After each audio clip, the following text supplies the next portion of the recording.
കർത്താവ് നിങ്ങളോട് കൂടെ. അങ്ങേ ആത്മാവോടും കൂടെ. ലൂക്കായുടെ വിശുദ്ധ സുവിശേഷത്തിനുള്ള വായന. കർത്താവേ, അങ്ങേക്ക് മഹത്വം. അക്കാലത്ത് ഈശോ പത്രോസ്, യോഹന്നാൻ, യാക്കോബ് എന്നിവരെ കൂട്ടിക്കൊണ്ട് പ്രാർത്ഥിക്കാൻ മലയിലേക്ക് കയറിപ്പോയി. പ്രാർത്ഥിച്ചു കൊണ്ടിരിക്കുമ്പോൾ അവൻ്റെ മുഖഭാവം മാറി വസ്ത്രം വെണ്മയോടെ ശോഭിച്ചു. അപ്പോൾ രണ്ടുപേർ, മോശയും ഏലിയായും, അവനോട് സംസാരിച്ചു കൊണ്ടിരുന്നു. അവ മഹത്വത്തോടെ കാണപ്പെട്ടു. അടുത്തു തന്നെ ജെറുസലേമിൽ പൂർത്തിയാകേണ്ട അവൻ്റെ കടന്നുപോകലിനെ കുറിച്ചാണ് അവർ സംസാരിച്ചത്. നിദ്രാവിവശരായിരുന്നിട്ടും പത്രോസും കൂടെയുള്ളവരും ഉണർന്നിരുന്നു. അവർ അവൻ്റെ മഹത്വം ദർശിച്ചു. അവനോട് കൂടെ നിന്ന് ഇരുവരെയും കണ്ടു. അവ പിരിഞ്ഞു പോകുമ്പോൾ പത്രോസ് അവനോട് പറഞ്ഞു, ഗുരു, നാം ഇവിടെ ആയിരിക്കുന്നത് നല്ലതാണ്. ഞങ്ങൾ 3 കൂടാരങ്ങൾ ഉണ്ടാക്കാം. ഒന്ന് നിനക്ക്, ഒന്ന് മോശയ്ക്ക്, ഒന്ന് ഏലിയായിക്ക്. താൻ എന്താണ് പറയുന്നതെന്ന് അവന് തന്നെ നിശ്ചയമില്ലായിരുന്നു. അവൻ ഇത് പറയുമ്പോൾ ഒരു മേഘം വന്ന് അവരെ ആവരണം ചെയ്തു. ആ മേഘത്തിലുള്ള ഉള്ളിലായപ്പോൾ ശിഷ്യന്മാർ ഭയപ്പെട്ടു. അപ്പോൾ മേഘത്തിൽ നിന്ന് ഒരു സ്വരം കേട്ടു, ഇവൻ എൻ്റെ പുത്രൻ, എൻ്റെ തിരഞ്ഞെടുക്കപ്പെട്ടവൻ, ഇവൻ്റെ വാക്ക് ശ്രവിക്കുവൻ. സ്വരം നിലച്ചപ്പോൾ യേശു മാത്രം കാണപ്പെട്ടു. ശിഷ്യന്മാർ മൗനം അവലംബിച്ചു. തങ്ങൾ കണ്ടതൊന്നും ആ ദിവസങ്ങളിൽ അവർ ആരോടും പറഞ്ഞില്ല. കർത്താവിന്റെ സുവിശേഷം. ക്രിസ്തുവേ, അങ്ങേക്ക് സ്തുതി.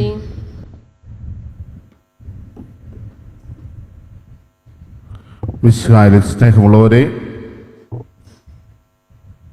തപസ് കാലത്തിലെ 2ാം ഞായറാഴ്ചയിലേക്ക് നാം ഇന്ന് പ്രവേശിക്കുമ്പോൾ തിരുസഭാ മാതാവ് നമ്മുടെ വിചിന്തനത്തിന് വേണ്ടി നമുക്ക് നൽകിയിരിക്കുന്ന വചനഭാഗം ലൂക്കായുടെ സുവിശേഷം 9-ാം അധ്യായം 28 മുതൽ 36 വരെയുള്ള തിരുവചനങ്ങളാണ്. യേശുവിൻ്റെ രൂപാന്തരീകരണത്തെക്കുറിച്ചാണ് നാം ഇന്ന് ധ്യാനിക്കുക. എന്തുകൊണ്ടാണ് ഈ രൂപാന്തരീകരണം നടക്കുന്നത് എന്ന് ചോദിച്ചു കഴിഞ്ഞാൽ, നമുക്കറിയാം, പത്രോസ് ശ്ലീഹായുടെ വിശ്വാസ പ്രഖ്യാപനം, നീ ജീവനുള്ള ദൈവത്തിൻ്റെ പുത്രനായ ക്രിസ്തുവാണ്.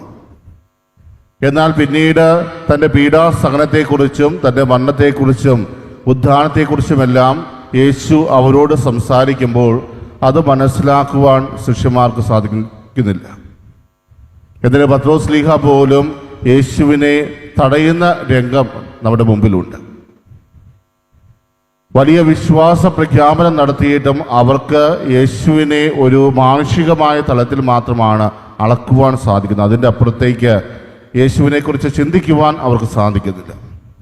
അതുകൊണ്ടാണ് തൻ്റെ പീഡാസഹനത്തെക്കുറിച്ച് കർത്താവ് പ്രവചിക്കുമ്പോൾ അത് ഏറ്റെടുക്കുവാൻ അവർക്ക് തടസ്സം ഉണ്ടാകുന്നത്. കാരണം ഒരു മാനുഷികമായ തലത്തിൽ നിന്നുകൊണ്ടാണ് അവർ ചിന്തിച്ചു കൊണ്ടിരിക്കുക. യേശുവിനെയും ആ ഒരു തലത്തിലാണ് അവർ അളന്നുകൊണ്ടിരിക്കുക. അങ്ങനെയുള്ളവരുടെ മുമ്പിൽ തൻ്റെ ദൈവിക സ്വഭാവം എന്താണ് എന്ന് വെളിപ്പെടുത്തുവാൻ വേണ്ടിയാണ് യേശുവിൻ്റെ ഈ ഒരു രൂപാന്തരീകരണം നടക്കുക. തൻ്റെ ദൈവമഹത്വം തൻ്റെ പ്രിയപ്പെട്ട ശിഷ്യരുടെ മുമ്പിൽ അവിടുന്ന് വെളിപ്പെടുത്തുന്നു. ഇന്നത്തെ സുവിശേഷത്തിൽ നമ്മൾ കാണുകയാണ്, ഈശോ പത്രോസ്, യോഹന്നാൻ, യാക്കോബ് എന്നിവരെ കൂട്ടിക്കൊണ്ട് പ്രാർത്ഥിക്കാൻ മലയിലേക്ക് കയറിപ്പോയി.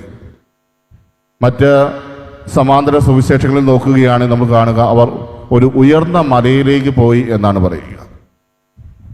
മലമുകൾ എപ്പോഴും ദൈവത്തിൻ്റെ സാന്നിധ്യം കാണിക്കുന്ന ഒരു പ്രതീകമാണ്. ഉയർന്ന മലമുകളിൽ ദൈവത്തിൻ്റെ സാന്നിധ്യം.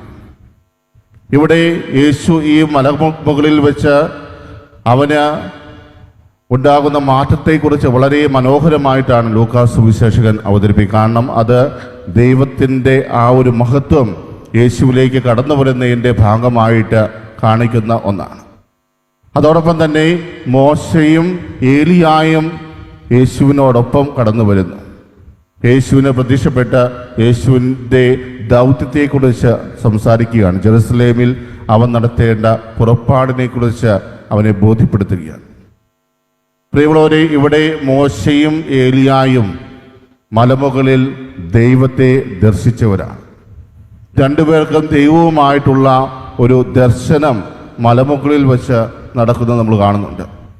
മോശയെ സംബന്ധിച്ച് സീനായ് മലയിൽ വെച്ചാണ് ദൈവവുമായി ഒരു കണ്ടുമുട്ടൽ ഉണ്ടാകുന്നതെങ്കിൽ ഏലിയ പ്രവാചകന് ഹൊറേബ് മലയിൽ വെച്ചാണ് ആ ഒരു അനുഭവം ഉണ്ടാകുക.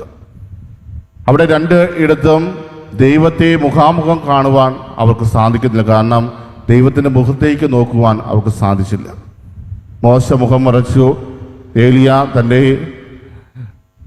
വസ്ത്രം കൊണ്ട് മുഖം മറയ്ക്കുന്ന കാഴ്ചയിൽ നമ്മൾ കാണുന്നുണ്ട്. മോശ പിന്തിരിഞ്ഞു നിന്നു എന്നാണ് വചനം പറയുക. അപ്പോൾ ദൈവത്തിൻ്റെ മുഖം ദർശിക്കുവാൻ സാധിക്കാതിരുന്ന രണ്ടു പേർ ഇവിടെ നിയമത്തിൻ്റെയും പ്രവാചകൻ്റെയും പ്രതിനിധിയായിട്ട് യേശുവിൻ്റെ അടുക്കിലേക്ക് കടന്നു വരുമ്പോൾ യേശു ഈ നിയമത്തിൻ്റെയും പ്രവാചകന്മാരുടെയും പൂർത്തീകരണമാണ് എന്ന ഒരു സന്ദേശം കൂടി നമുക്ക് നൽകുന്നുണ്ട്. പ്രിയമുള്ളവരെ, ഇതിൽ നിന്നെല്ലാം യേശുവിൻ്റെ ശിഷ്യന്മാർ മനസ്സിലാക്കുകയാണ് തങ്ങളുടെ ഗുരുവിന് ഒരു മാനുഷിക തലം മാത്രമല്ല, ദൈവികമായ ഒരു തലം കൂടിയുണ്ട്. അതുകൊണ്ടാണ് തൻ്റെ പീഡാനുഭവത്തെക്കുറിച്ചും മരണത്തെക്കുറിച്ചും ഉദ്ധാനത്തെക്കുറിച്ചുമെല്ലാം യേശുവിന് തങ്ങളോട് പറയുവാൻ സാധിക്കുന്നത്. താൻ ഈ മഹത്വം ഒരുക്കേണ്ടത് എങ്ങനെയാണ്, ഇതിലൂടെ കടന്നു പോകുമ്പോഴാണ് എന്ന് തൻ്റെ പ്രിയ ശിഷ്യന്മാരെ ബോധ്യപ്പെടുത്തുക. അതിനുശേഷം ആ മലമുകളിൽ നിന്നും താഴേക്ക് ഇറങ്ങി വരുമ്പോൾ പത്രോസ് പറയുന്ന ഒരു കാര്യം ഇതാണ്: നമുക്ക് ഇവിടെ 3 കൂടാരങ്ങൾ സ്ഥാപിക്കാം. ഒന്ന് മോശയ്ക്ക്, ഒന്ന് ഏലിയായ്ക്ക്, ഒന്ന് അങ്ങയ്ക്ക്. 3 കൂടാരങ്ങൾ സ്ഥാപിക്കാം. നമ്മൾ ഇവിടെ ആയിരിക്കുന്നത് വളരെ നല്ലതാണ്. പ്രിയമുള്ളവരെ, നമ്മുടെ ഓരോരുത്തരുടെയും ജീവിതത്തിൽ നമ്മൾ നേരിടാൻ പോകുന്ന ഒരു പ്രലോഭനത്തെക്കുറിച്ചാണ് ഇത് സൂചിപ്പിക്കുക. പലപ്പോഴും വലിയ ഭക്തരായി നിൽക്കുന്നവർ എല്ലാവരും തന്നെ ചെയ്യുന്ന ഒരു കാര്യമാണ് ആത്മീയതയുടെ സ്വർഗീയ അനുഭൂതി തന്നെ തുടരണം എന്ന ഒരു ആഗ്രഹം. അതുതന്നെയാണ് പത്രോസ് ശ്ലീഹായ്ക്കും ഇവിടെ സംഭവിക്കുന്നത്. കാരണം അവൻ ഒരു ആത്മീയതയുടെ ബാഹ്യമായ ഘടകത്തിലേക്ക് മാത്രമാണ് ശ്രദ്ധ പതിപ്പിക്കുന്നത്. കാരണം അവൻ നോക്കുമ്പോൾ അവിടെ കാണുന്ന കാഴ്ച യേശുവിൻ്റെ മുഖഭാവത്ത് ഒത്തിരിയേറെ മാറ്റം വരുന്നു, വസ്ത്രത്തിൽ മാറ്റം വരുന്നു, മോശയും ഏലിയായും കടന്നു വരുന്നു. വലിയ സ്വർഗീയ അനുഭൂതിയിലൂടെയാണ് അവർ കടന്നുപോയിക്കൊണ്ടിരിക്കുന്നത്. അതേസമയം ഗെത്സമനിയിൽ വെച്ച് അവർ 3 പേരും ഉറങ്ങിപ്പോയി എന്നാണ് വചനം പറയുക. യേശുവിനോടൊപ്പം ഗെത്സമനിയിൽ ഉണ്ടായിരുന്ന സമയത്ത് തന്നെ കാത്തിരിക്കുന്ന ആ വിധിയെക്കുറിച്ച് ഓർത്ത് വളരെ മനോവേദനയോടുകൂടെ പിതാവായ ദൈവത്തോട് യേശു പ്രാർത്ഥിക്കുമ്പോൾ തൻ്റെ കൂടെ കടന്നു വന്ന ശിഷ്യന്മാർ ഉറങ്ങുകയാണ്. ഓരോ തവണയും വന്ന് നിങ്ങൾക്ക് 1 മണിക്കൂറെങ്കിലും എൻ്റെ കൂടെ ഉറങ്ങാതിരിക്കാൻ പറ്റില്ലേ എന്ന് യേശുവിന് ചോദിക്കേണ്ടതായിട്ട് വന്നു. പക്ഷേ ഇവിടെ ഈ 3 ശിഷ്യന്മാരും നിദ്രാവിവശരായിരുന്നിട്ട് കൂടി ഉണർന്നിരിക്കുകയാണ്. കാരണം അവരുടെ മുമ്പിൽ കാണുന്ന കാഴ്ച എന്ന് പറയുന്നത് ഒരു സ്വർഗീയ അനുഭൂതി തന്നെയായിരുന്നു. ഇതുവരെ കാണാത്ത ഒരു കാഴ്ച കാണുമ്പോൾ വളരെ സന്തോഷപൂർവ്വം ആ ഒരു കാഴ്ചയ്ക്ക് വേണ്ടി തങ്ങളെ തന്നെ സമർപ്പിക്കുന്ന 3 ശിഷ്യന്മാർ. അവർക്ക് നിദ്രാഭാരമുണ്ട്, പക്ഷേ അതൊന്നും വകവയ്ക്കാതെ അവർ ആ ഒരു അനുഭൂതി നിൽക്കുകയാണ്. അതുകൊണ്ട് തന്നെയാണ് പത്രോസ് പറയുന്നത്, നമ്മൾ ഇവിടെ ആയിരിക്കുന്നത് വളരെ നല്ലതാണ്, നമുക്കിവിടെ 3 കൂടാരങ്ങൾ ഉണ്ടാക്കാം. അവരെന്താണ് പറയുന്നത് എന്ന് പോലും അവന് നിശ്ചയമില്ലായിരുന്നു എന്ന് വചനം പറയുന്നു. കാരണം അവൻ ആ അനുഭൂതിയിൽ നിന്ന് പുറത്തേക്ക് വന്നിട്ടില്ല. പക്ഷേ കർത്താവ് അവനോട് പറയുന്നത് എന്താണ്? നമ്മൾ ആ സ്വർഗീയ അനുഭൂതി നിലനിൽക്കേണ്ടവരല്ല. പലപ്പോഴും നമ്മൾ ഭക്തി കൂടി കഴിയുമ്പോൾ ആ ഒരു അനുഭൂതി തന്നെ തുടരാൻ ആഗ്രഹിക്കുന്നുണ്ട്. പക്ഷേ ഏറ്റവും പ്രധാനപ്പെട്ട ഒരു ഘടകം നമ്മളവിടെ മറന്നു പോകുന്നു. ഇവിടെ ആത്മീയമായ ഒരു തലമുണ്ട്. ഇവൻ ബാഹ്യമായ ഘടകത്തിലേക്ക് നോക്കുമ്പോൾ ഏറ്റവും ആത്മീയമായ ആന്തരിക ഘടകം എന്ന് പറയുന്നത് യേശു ദൈവപുത്രനാണ് എന്ന വെളിപ്പെടുത്തലാണ്. ആ ഒരു വെളിപ്പെടുത്തൽ അംഗീകരിക്കുവാൻ നമ്മൾ തയ്യാറാവുക. ഏറ്റവും പ്രധാനപ്പെട്ടത് ഇവൻ എൻ്റെ പുത്രൻ, എൻ്റെ തിരഞ്ഞെടുക്കപ്പെട്ടവൻ, ഇവനെ ശ്രവിക്കുക എന്നുള്ളതാണ്. പ്രിയമുള്ളവരെ, ഇവിടെ യേശു പ്രാർത്ഥിക്കുവാൻ വേണ്ടിയാണ് ആ മലമുകളിലേക്ക് പോകുന്നത്. അവൻ പിതാവായ ദൈവത്തോട് പ്രാർത്ഥിക്കുവാനാണ്.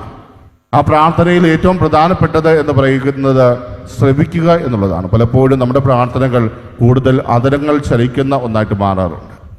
എന്നാൽ പ്രാർത്ഥനയിലെ ഏറ്റവും പ്രധാന ഘടകം എന്ന് പറയുന്നത് ദൈവം നമ്മോട് സംസാരിക്കുമ്പോൾ അത് ശ്രവിക്കുക എന്നുള്ളതാണ്.